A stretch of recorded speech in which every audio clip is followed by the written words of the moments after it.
আমি জীবনে প্রবাসে আসতাম না, ঠিক আছে, আমাদের স্বামীটা বাইসে থাকতো, আমি জীবনে প্রবাসে পাড়া দিতাম না। কিন্তু আমার এক মায়ের এক মেয়ে আমি, আমার কোনো আর কেউ নাই, আমি একা।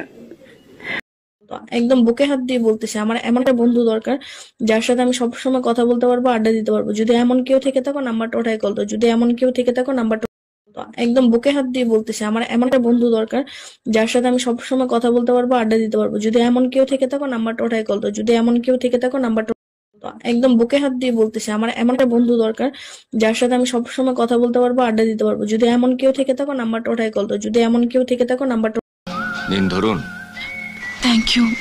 Thank you very much. দেখুন, আমি হচ্ছি মুখ্য সূক্ষ্ম মানুষ, ওই সমস্ত ইংরেজি বুঝি না। গালাগাল দিতে হয় বাংলায় দিন। ছি ছি, আপনি আমার এত বড় উপকার করলেন, আমি আপনাকে কখনো গালাগালি দিতে পারি? আমি তো আপনাকে ধন্যবাদ জানালাম, অনেক অনেক ধন্যবাদ। মায়েরি, ধন্যবাদ শুনতে দারুণ লাগে, বিশেষ করে আপনার মতন।